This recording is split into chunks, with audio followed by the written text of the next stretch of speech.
LinkedIn News. Hey everyone, it's Leah. This week, I'm sharing a best-of conversation with my friend who stays in the deep end, Daron K. Roberts. He's the founding director of the Center for Sports Leadership and Innovation at the University of Texas, a top voice in sports on LinkedIn, and he's pretty darn inspiring. I started our conversation about waging war against your own status quo with how a visit to a football camp was the plot twist that took Daron from aspiring politician to football coach. Here we go.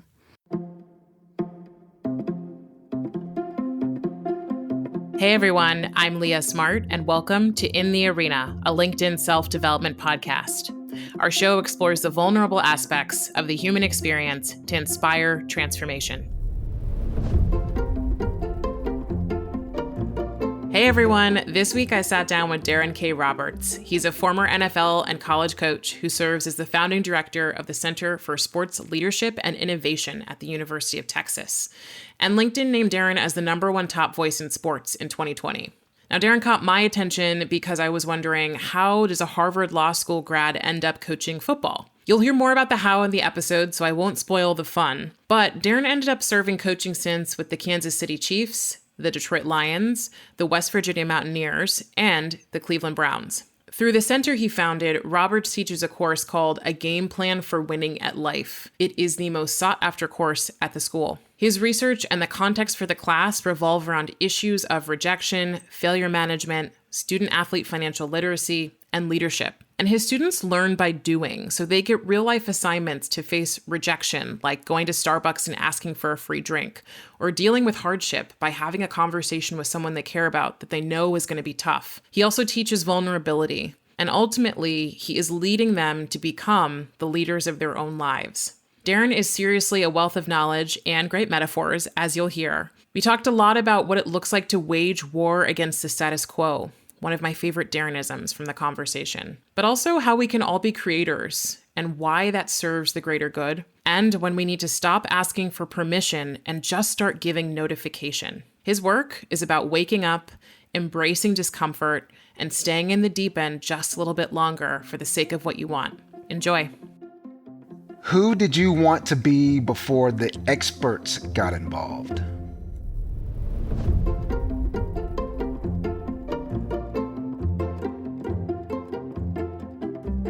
Daron, I was really intrigued by your story around getting into the NFL, and I wonder if you can just share that before we jump into anything else. Yes, absolutely. So since the age of 7, I had a dream of becoming governor of Texas. And this is something that I thought I was going to go into politics. My parents were involved in politics in East Texas with the local NAACP chapter. And I go to undergrad, check the boxes. Student body president. University of Texas was the largest university in the U.S. Check the box, take the LSAT, so I'm going to go to law school, apply to Harvard Law School, and I don't get accepted, I don't get rejected, I get waitlisted.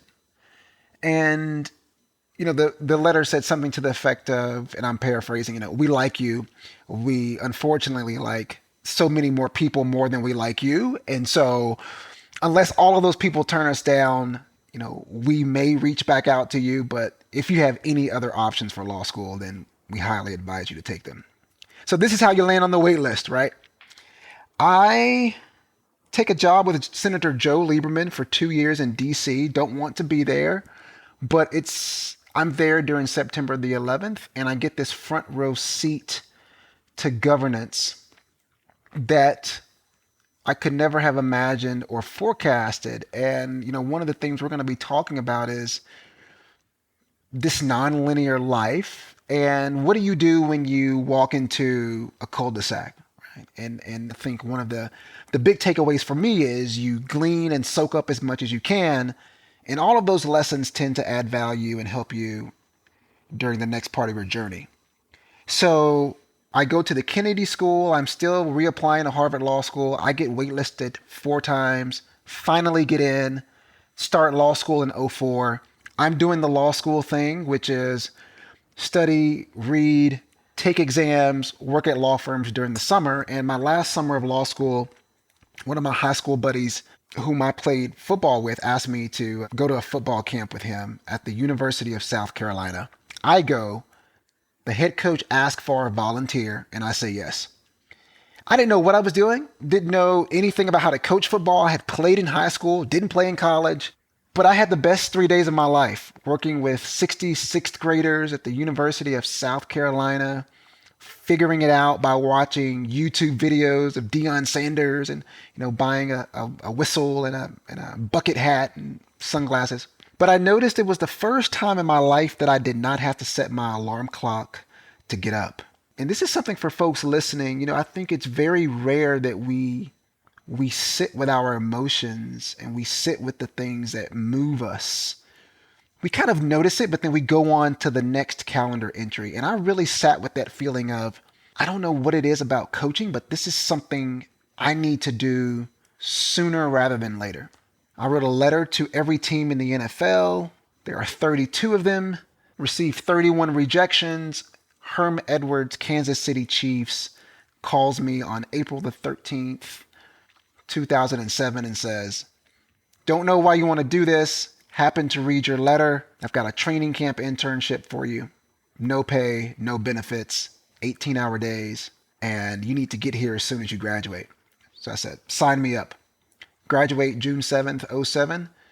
Celebrate with my family. Took my diploma from Dean Atlanta Kagan, handed it to my parents and told them to take it back home for safekeeping, and drove my 2002 Tahoe from Cambridge, Massachusetts to Kansas City, Missouri, and started my career as a training camp intern. And so that's how it began. I love that you talk about sitting with the feeling. What was the feeling? Sport by no means is a panacea, and I think that oftentimes we glorify what it means to be in a competitive landscape with teammates as sort of this magical space where everyone emerges as a better human and as a leader. And there are some real difficulties with sport. I think one of the things that's really difficult is that sport is usually the canary that gives society an indication of where we really are on issues, whether it's gender or sexual orientation or race. It is through the lens of sport, and we can think about Muhammad Ali and Billie Jean King and Naomi Osaka, Colin Kaepernick, obviously. This is where we find out where we are as a society. And so I just felt while I was coaching these young men who were they were from every SES level. They were from suburbs and small towns and urban centers, different races, religions.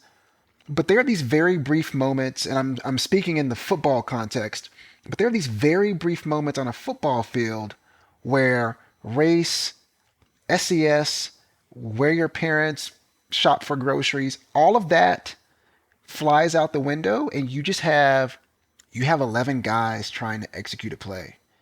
And I think it was seeing that up front and close, it triggered something that I felt when I was a high school football player, and I just had this nagging feeling that I needed to be a part of that narrative. I've played some team sports, but truly I've been a runner, so I haven't been deeply in that space of being on a team, but I somehow also know exactly what you're talking about, and it's something I've thought about when I watch football. I've grown up watching football. The one word that comes to mind for me is hope. When you start talking about that, is that what it felt like? Was like what was it like to see that? What drew, or you said it triggered a feeling, like what was it? In many ways, and being perfectly honest with you, in 2006 when I was working that camp, I was probably more hopeful than I am sitting and talking with you in 2021.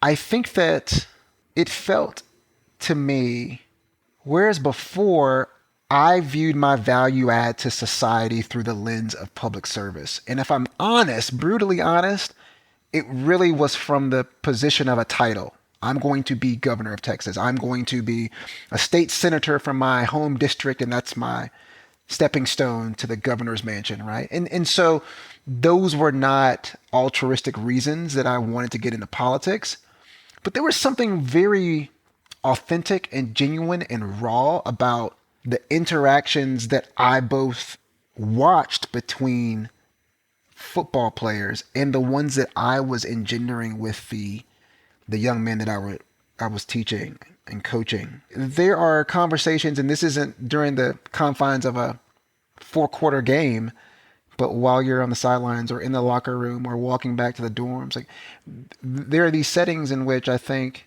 people who would not get together are in very close proximity, and they're forced to find a way to bridge gaps. And that was special to me. And I knew there was something in me that said, don't turn this into, oh, I'll coach after I retire. Bring this into the present tense and do this now. So you have this weekend that totally shifts what you're thinking about in your life. And you go back to your family and your friends and you're like, all right, just kidding about this whole direction of becoming, a state politician and, having this title and this position. What happens? I talked to my parents, and I was 26 at the time. So when I called them, I wasn't calling them for permission, and I recited this conversation with them. This was more of a notification, right? And I thought I at least owed it to them to give them sort of a sense of where I was. And, they pushed back a bit because, and this is a point that I really want to get across. I think the dominant thought among, those of us who have college degrees or advanced degrees is that you spend all this time and money for this credential, and to venture away from whatever the next position is that you're supposed to get with it, if you venture off track, you wasted time and money. Most of us understand the notion of sunk cost, but we very rarely practice the understanding that you can't get the time, you can't get the money back, so make the best decision in the moment. And so there was a little bit of that seeped into the equation. My dad's been a Baptist minister for 43 years. And so one thing I kind of pushed back on our conversation a bit. I said, every Sunday in the Mount Olive Baptist Church at about 12:28 p.m., you are telling people that they don't know when they're going to die. And so they need to make a decision about their soul today. Like, there is a fierce sense of urgency in Christianity. And I said, Dad, I don't know when the end is for me. So why would I put this off? Because everyone will tell you, oh, you can do that when you retire. And one thing I know is once you get into the rat race of life, it becomes increasingly more difficult for you to opt out. And I didn't want to give myself the chance to be in a position where I didn't have the willpower to get off. So I decided to jump off early. A lot of what I'm seeing, and particularly in tech, this conversation is being pushed around the great reshuffle and the great resignation. And the great resignation is, and what I've been, reading, especially articles keep coming out, and particularly now focus on millennials, which are the largest generation that's in the working world today. And that a lot of them are just saying, I'm not even reshuffling and going somewhere else. I'm leaving and I'm taking a break. Yeah. And what I'm hearing is like, not just taking a break, but I'm also thinking about what I really want. And my little heart sings because it sounds like what I'm hearing is people are looking for a sense of meaning and purpose. And I wonder what role that's played for you as you've made each of your leaps. Yeah, I think this is the sense that I get from COVID. COVID forced us, in the lockdowns, the quarantines, forced us to reckon with issues that we either didn't have the appetite or the desire to deal with. Think about race. There wouldn't have been the same post-Floyd reaction in a world in which everyone gets up and goes to work at 8 o'clock. When it relates to work, people sat and they thought to themselves, I think prior to COVID, people said, I'm sure I could probably do this job from home or in a hybrid world. And they would go to the employers, and the employer was like, oh, well, we don't have a model really, and we need to kind of study this a little bit more. And then you have 16 months of data that now companies have at their disposal. So now I can see how Daron or Daria has done for the last 16 months. And the problem is that the data was too good. Productivity didn't slip, right? So companies are now saying, hey, come back. I think the smart companies understood, look, first of all, there's a cost savings here, and this has forced us to make a move that we should have made earlier. Some companies take it personally, like you need to come back by a certain date. We need you in the office. And a lot of folks are saying, "No, I'm good." And I think they're either saying, either one, I can do as good of a job here as I can there, or two, I'm just going to opt out and do something else because they've had to sit with the feeling of what does it feel like to not make the commute, to not have to deal with people that you really don't want to deal with on a daily basis. The W-2 in many ways has been dismantled, and I'm not sure if it will fully heal over time. When I look at the data, the fastest growing profession right now is the creator. So the independent creator, which excites me, especially when I think of it through a racial lens, because if you don't want to engage in a world in which you think is not welcoming to you, you now at the touch of a thumb have instant access to billions of customers. It is a permissionless society that we live in, and it's empowering in so many ways. And I think a lot of people are grabbing, they've seen enough, they've felt enough to know that this is something that they need to build out and really cultivate. I love that you're sharing that there's a new avenue that's been created as the perception of the corporate job that takes you all the way to retirement, even if you switch 30 times in your career, that there's now this new avenue that's not just that. And I think this is really common. I want to caveat, this is probably most common amongst people like you shared earlier who, have gotten college degrees and been told, okay, we paid for your degree. Now you need to go make sure that it's worth it. What we did was worth it. If you're lucky enough to have your parents pay, and if you're not, you're just trying to pay off your student loans. But there is this new avenue of independent creators which is growing immensely. One of the things you've said a few times is there are moments where you're not asking anymore for permission. And I wonder if you might shed some light on what you believe is going on for people who feel like they need it and what advice that you'd give them. I think there are several vantage points. If you are single, and let's say that you've been through some college, first of all, I teach at the University of Texas. I teach my class right now. I have 200 bubbly freshmen in my course. And I tell them day one that from pre-K to the 12th grade, education has built them to care about the metrics more than the meaning, right? So AP scores, ACT scores, SAT scores, GPAs, what's your ranking? What percentage are you in your graduating class? This is the world in which young people are measured, and all for what? What's the best college that you can get into? What is the school that's going to wow the most number of people when you tell them that you are here?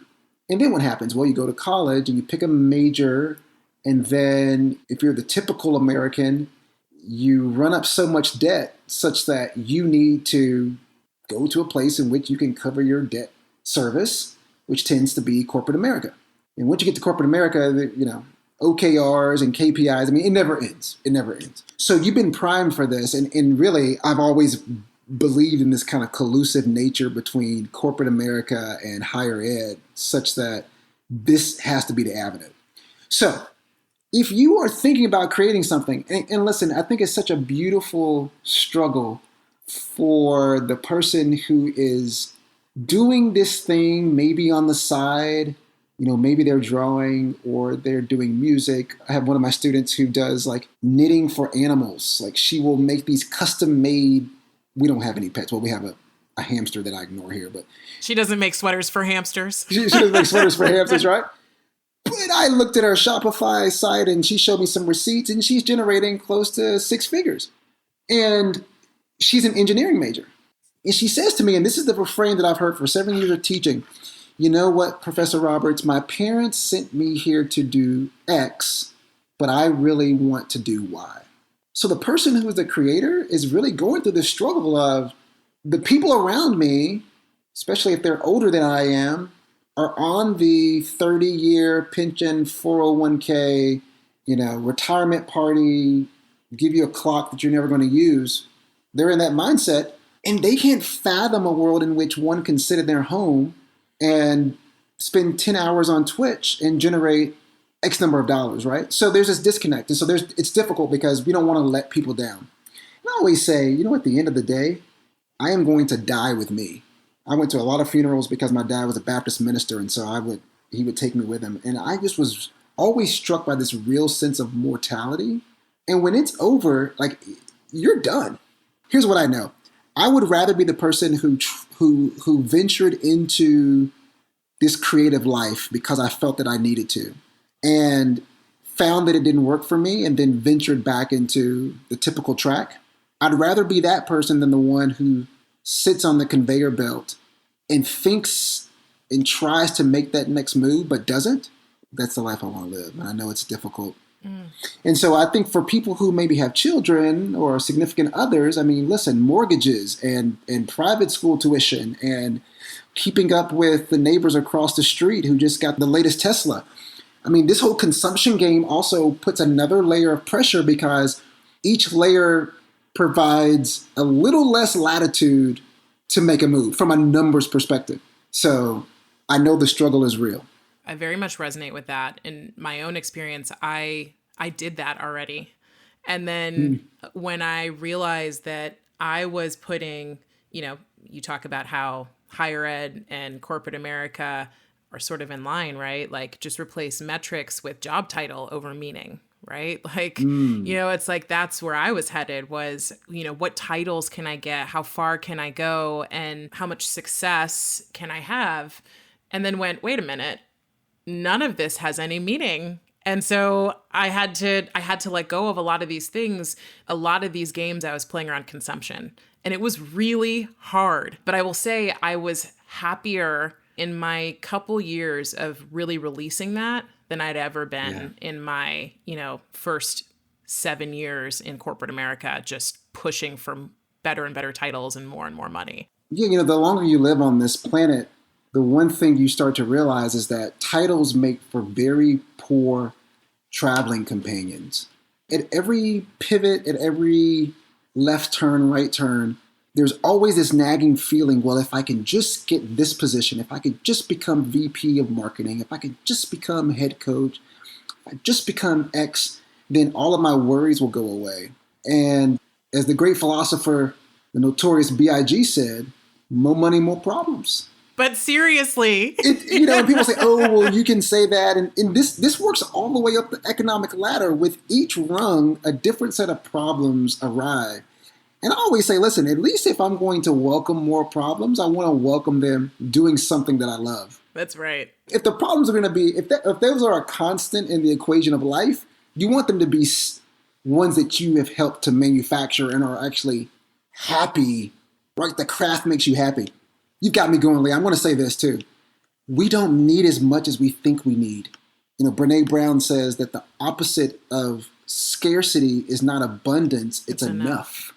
And so really, and I don't want to get too Marie Kondo on people, but like really diagnose your balance sheet and say, and this is where I think COVID really revealed for some people, like how much of this stuff do I really need? Because that financial constraint is really, when you take it in the aggregate and look at your life, oftentimes that's the very thing that's holding you back from the pivot. When we get back, Daron explains how the exercise in vulnerability he uses with his students can help you level up.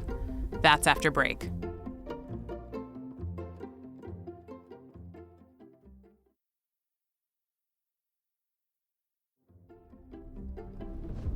And we're back with Daron K. Roberts. As you're talking about this, I'm thinking about a few things. You talk a lot about staying in the deep end has been your hashtag. And part of what this show is about is exploring the vulnerable aspects of the human experience, right? So inspiring transformation, but really being honest about the tough things that happen. And so we're talking about some of these tough things. What does staying in the deep end mean for you, and what do you want it to mean for other people? Yeah, when I think about staying in the deep end, what it means is embracing just enough personal discomfort that you feel challenged at doing your craft. So I always tell my students, listen, if you apply for a job and you can check off every box in terms of prerequisites, this is not the right job for you. you need to, as soon as you hit the submit button, think to yourself, I'm not sure if they're going to buy it. I have some of the skills, but there are some that I need to, I need to level up on, because those environments are the ones where we learn because we're forced to learn, right? Staying in the deep end means creating before you have an audience. How many writers out there will we never get a chance to consume because, what I call the self-defeating stories, those narratives that play in your mind while you're writing the short story or trying to put the lyrics to music, they can really drown out. And I'm really, I'm writing my third book, and this is my first sort of venture into fiction. And at 3:45 in the morning, when I get up and write, I can hear those voices in the back, like, fiction isn't what you do. This character isn't really exciting, right? So that's why whenever a creator walks out of their cave and brings something to the public, I just acknowledge the bravery that it takes to show people, hey, this is what I've done. Yeah, this is me. Right? In so this many is ways. Me. Yeah. It's a very vulnerable act, and it's tough to get to the point to where you really feel comfortable doing it. But once you do it, this is the thing, right? It's the gateway drug. Once you do the thing, I'm just convinced that you will find your people. Whatever your thing is, however odd it feels, or people say there's a community for everything on the planet. And even if you get one person that buys the thing or reads the free copy, that's all you need. Mm-hmm. That's all you need to keep going. And I'll add too, because I'm also a writer and I get this feeling of the vulnerability every time. But you never know who you're inspiring to embrace their own vulnerability and their own, it could be something completely different than writing. They could be going to knit, hamster sweaters, but they're embracing, like, deep in my heart, this is what I want. And just something about seeing you do this made me realize I'm going to go do it. And that is also such a deep experience of fulfillment and a moment to go, wow, like, each of us are so powerful. Yes. And even with the grammatical errors and the mismatched patterns and the seams that don't quite, like, this is the thing, is that, the older I get, the more spiritual I become and the less religious I am. But I think about this notion of, like, this creator and, like, how there's some residue of creation on all of us. And so we're actually, I believe, we're born to create in some way. And the empowerment that we have of just showing people this thing, whatever it may be. I would just say, for the listeners out there, whether you're on the subway or riding a horse in East Texas, bring this thing to life. After you do it once, and sometimes there'll be crickets and you're like, oh man, that was tough. But it's a gateway drug. You won't be able to stop. Daron, when you talk about spirituality, you brought me back to Brené Brown's book, The Gifts of Imperfection.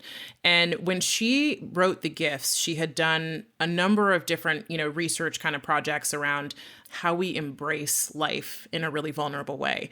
And one of the things she came up with was a new definition of spirituality that shifted how I looked at it. And actually, not even shifted, I read it and it felt like coming home. This is her definition from the research. So it's not hers, it's people's. Spirituality is recognizing and celebrating that we are all inextricably connected to each other by a power greater than all of us, and that our connection to that power and to one another is grounded in love and compassion. Practicing spirituality brings a sense of perspective, meaning, and purpose to our lives. And she goes on to say that, people said they found their spirituality the same level in a fishing hole, as in a church, as on a trail, as reading a book. I do believe that the creator taps into something. I mean, look, I'm thinking through the perspective of a creator. It is a solitary craft. Even when we're working in groups, right? Let's say like a band, for example.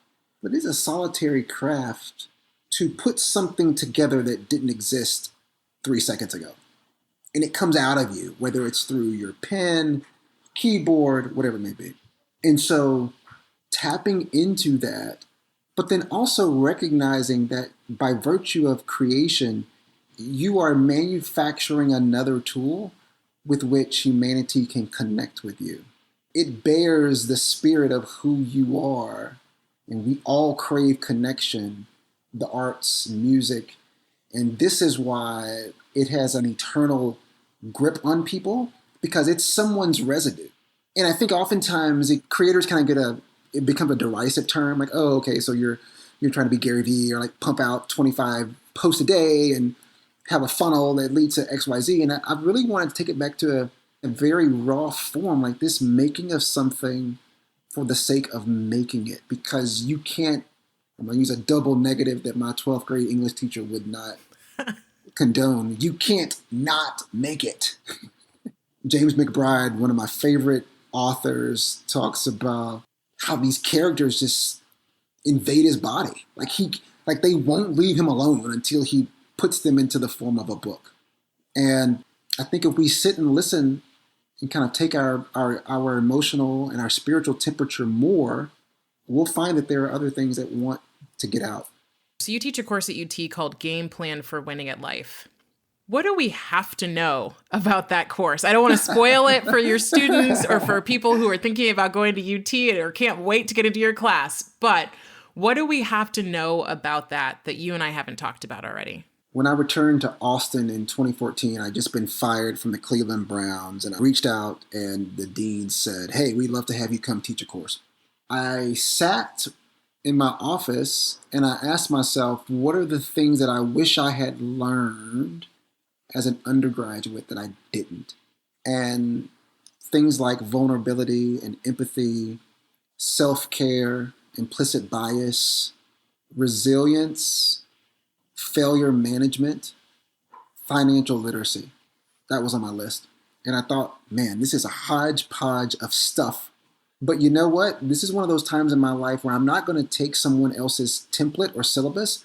I'm just going to craft this the way I want it. Again, this creator, so I'm kind of rolling this syllabus out and like showing it to students. Like, I don't know if you're going to be into this stuff, but I'm into it.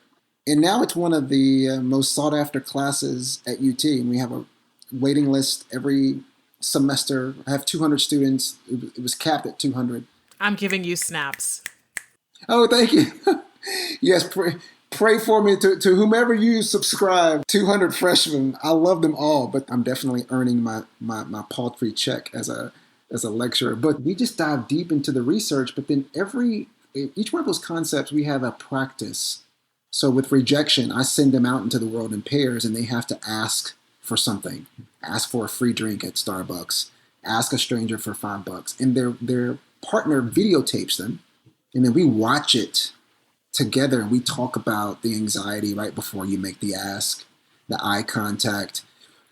How could we have made the conversation longer? So everything has a practice. Vulnerability, I have them walk across campus in pairs.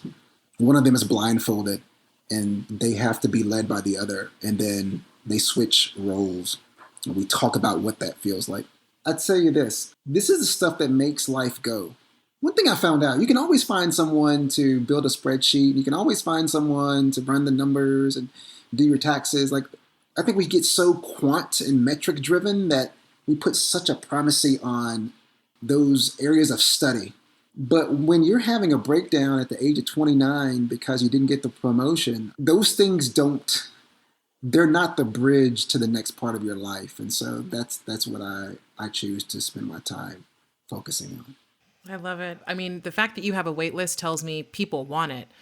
What do you see happens when they leave? What's different about them? It's amazing because I've now taught it for 7 years. So I have people who are out there in the world doing things, graduates now.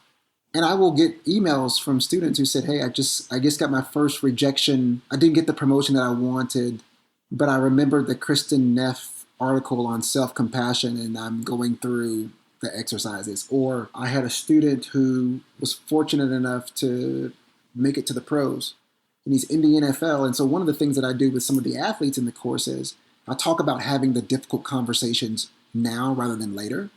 And so they have to talk with their parents as freshmen about what their expectations will be around their first contract if they make it. And so he is actually, I know this is always going to be, it's an exercise for all the athletes. 1% of them will make it. He was in the 1%. And he said, I remember when I went home during the Christmas break and I had to talk to my mom about the fact that I wasn't going to buy her a home with my first contract, but my hope was the second contract, I was going to save enough to help her on the down payment until the second contract. And he said, now I just signed my first contract. And there's such relief because we have an understanding of what my vision was for what I would do with it. And those are the kind of things, those don't show up on, there's no metric, there's no U.S. News and World Report ranking or indicator for it, but I have a treasure trove of letters and emails that every time I get one of them, I have to remind myself to email the dean and say, okay, I know I said I wasn't teaching next semester, but I want to do it again.